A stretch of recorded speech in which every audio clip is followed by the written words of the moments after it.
won it, and could hardly believe that I'd finally found a means of training to be a homeopath. I couldn't believe it. I was absolutely shocked when I heard about it. So I wasn't too sure whether I'd get it or not, and I just couldn't believe it, so I rang up everybody that I knew, telling them that I got it.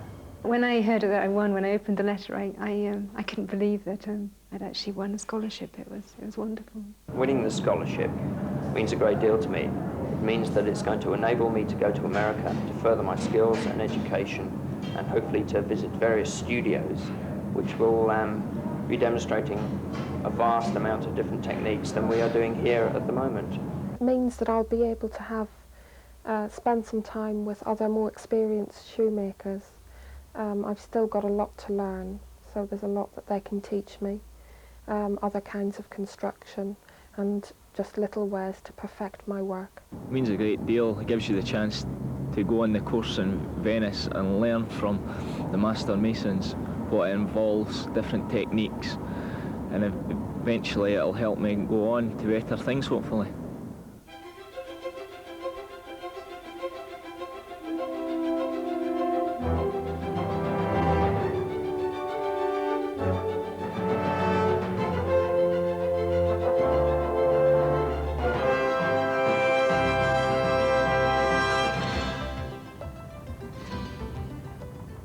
On June the 3rd, 1991, at London's Hilton Hotel, 6 young craftsmen and women are arriving for a Royal Warrant Holders Association luncheon. They're to be the first recipients of the association's newly created Queen Elizabeth Scholarship, designed to further the advancement of education in modern and traditional crafts and trades in the United Kingdom, particularly those associated with royal warrant-holding firms. The association's secretary, Commander Hugh Faulkner, explains the origins of the scholarship. The association was founded in 1840. In 1907, it was granted a royal charter. One of the objectives stated in the royal charter was to set up a fund to encourage learning and apprenticeship in craftsmanship. Last year, we celebrated our 150th anniversary, which coincided with the 90th birthday of Her Majesty Queen Elizabeth, Queen Mother. The Queen Mother generously and graciously allowed us to give her name to this special fund we decided to set up. And we went out to the membership and were given a lot of money to be able to award annual scholarships from now on to people who want to become better craftsmen. This year, we had 61 applicants. We reduced it to a short list of 12. We interviewed 12, and we selected 6 people. And they will be presented with their awards today by the Earl of Airlie, the Lord Chamberlain, representing Queen Elizabeth, the Queen Mother. The luncheon is attended by representatives from warrant-holding firms who have jointly funded the Queen Elizabeth Scholarship Trust, together with their guests. Before the presentations, there are speeches. His Worship, the Lord Mayor of London, Sir Alexander Graham, refers to the greater part which industry in general, and the Royal Warrant Holders Association in particular, could play in education. Continuing the theme of education, the association's president, Brian Toy, speaks of the potential of every child and adult, and the importance to everyone of achievement. And then he comes to the association's Scholarship Trust. We launched the Queen Elizabeth Scholarship Trust. This is a forward-looking, imaginative scheme designed to help alleviate skill shortage and to recognize that the young of today are the leaders, designers and craftspeople of tomorrow. The first winner is Miss Marliese Symons, who is age 23. The trustees were very impressed with Miss Symons and awarded her a scholarship to the value of approximately £12,000 to pay the fees for her homeopathic course at the college. Miss Symons.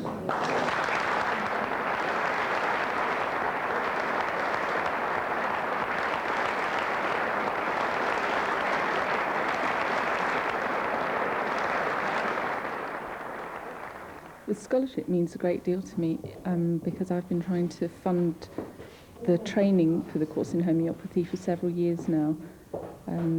It's a privately funded course, so obviously it's quite difficult to work and save the money at the same time, especially as I've just come out of college myself. So it means a great deal to me, and also to have the validation from the Queen Mother herself and a well-respected association is absolutely wonderful. At the moment, I'm dispensing medicines. I'm working in the shop, preparing remedies. If we have what we call a mother tincture, an original substance, it can be from a plant, an animal, a mineral. We take this substance and we'll dilute it in a certain way and make various potencies. And then we supply whatever potencies people want for their particular needs. When I go to college in September, I'll go to college and work here as well at the same time in my spare time, which is a great opportunity because whilst I'm here, I'm learning about remedies. I'm helping people who come into the shop and may not know very much about homeopathy, and I'm able to help them arrive at a remedy which might be suitable for them on a very basic level. I hope to go on, once I've trained as a homeopath, to go and practice full-time as a homeopath. I'd be interested to teach other people about homeopathy. I think it's a wonderful system of medicine for the general public. Now we move to Miss Deborah Fiette, who is 29 years old. The trustees were very impressed with Miss Fiette's obvious enthusiasm for her chosen craft and with her desire to teach others in it in the longer term. She was awarded a scholarship to the value of £9,000 to enable her to benefit from a year-long tapestry weaving course internship at the Gobelin workshop in Paris. She speaks fluent French. She was proposed by Miss Anna Plowden of Plowden Smith, Warrant, Miss Beasley.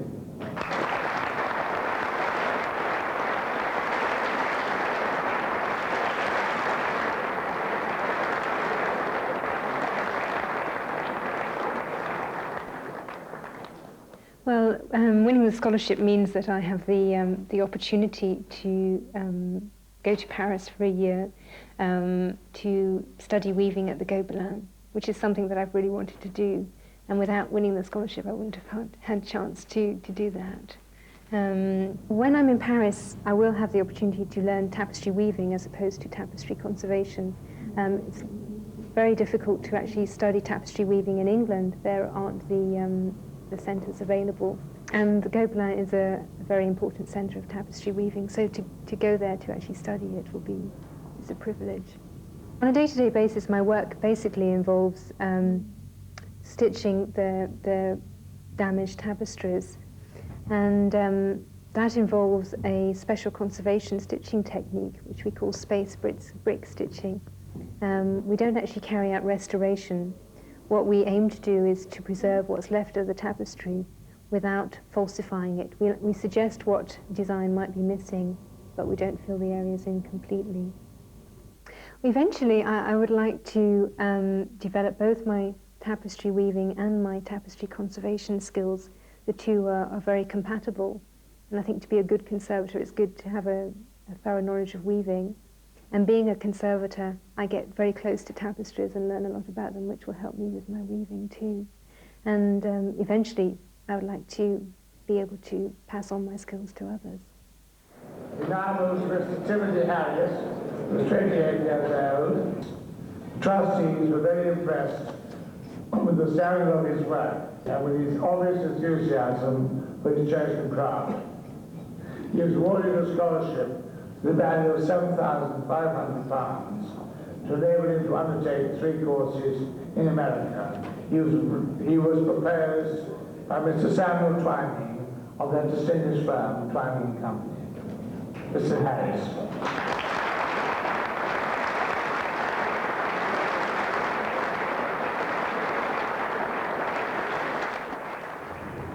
winning the scholarship means a great deal to me. It means that it's going to enable me to go to America to further my skills and education, and hopefully to visit various studios which will be demonstrating a vast amount of different techniques than we are doing here at the moment. The production process first starts off by the gatherer, who is the person that will take the small amount of glass from the furnace. Then then the colour is applied onto the glass, whatever pattern that might be. There is many, many different patterns. The colour is, as I said, applied, and then the piece is warmed into what we call a glory hole. Then it is passed on to the person that will blow the item up. Then the item is blown up to shape, whatever that shape might be. Of course, there is a multitude of different shapes. Then it's transferred onto what we call a puntal iron, which is an iron which is stuck onto the bottom of the piece in order to finish off the top. Then the piece of glass is warmed in again in the glory hole to get the top hot, and the top is finished off. Personally, I hope to go on to continuing my job here, what I'm doing, which is involved heavily in the production side, but being able to be more innovative with the designs, and hopefully to be able to do some teaching. The next winner, Mr. Steven Gravestock, was 21. The trustees were very impressed with Mr. Gravestock, what he has already achieved, his enthusiasm to learn even more about his craft, and his keenness to help others to learn the craft. He was awarded a scholarship to the value of £6,000 to enable him to attend a specialist course in stonemasonry and stonecarving in Venice. He was proposed by Mr. Crystal Rowe of Finland and Mackie Todd, the wine merchants. Mr. Gravestock.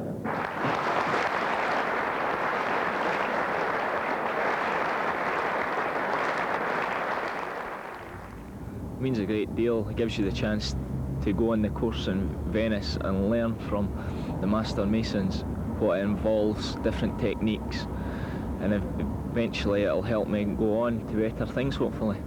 It's a 3-month course which gives us the whole range of items in masonry, mainly restoration.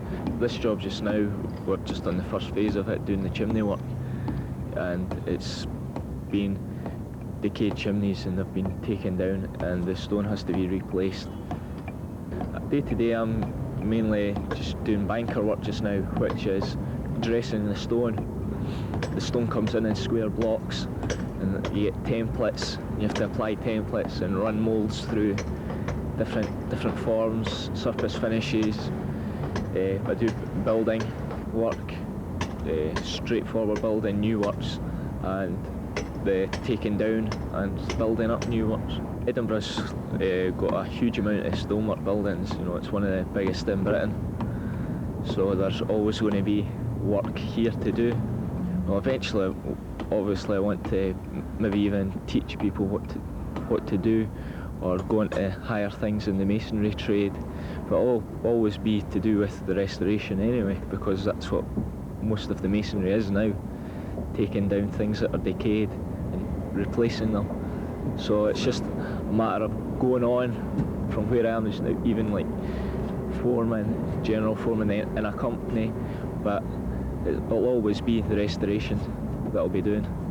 We now move to the youngest of our winners, Mr. Rupert Christie, who was aged 18. The trustees were very impressed with Mr. Christie's maturity and his enthusiasm for his chosen craft, and awarded him a scholarship of £5,000, enabled him to complete the course at Hereford, which he had started, and help him purchase the tools of the trade and textbooks. He was proposed by his boss, Mr. Craig of Acre Centre. Mr. Christie.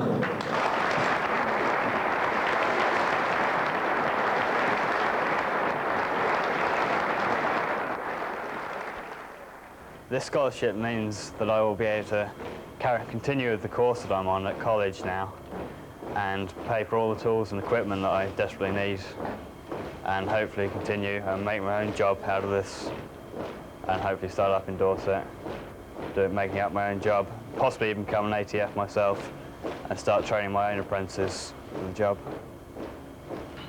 Every Wednesday we come down to Windsor Castle, and so when we get here at about 9 o'clock in the morning, I'll go in and open up the forge and light the fires ready while the farrier, Mr. Craig, goes up and sorts out which horses to be done and makes a list.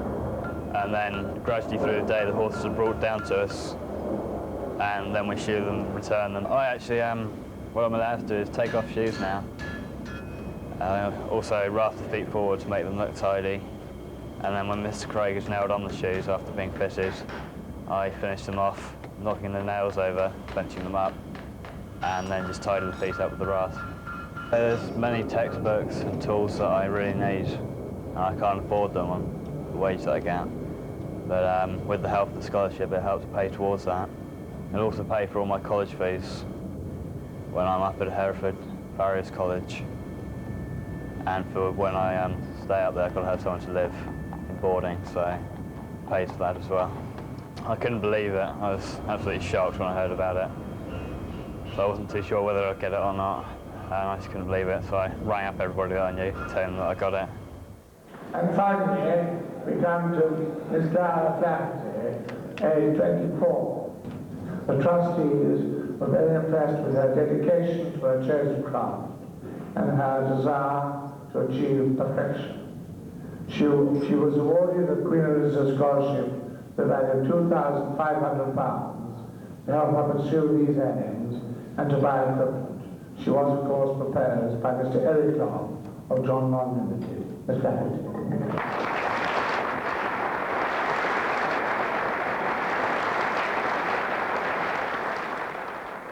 It'll enable me to improve the quality of my work at my own pace.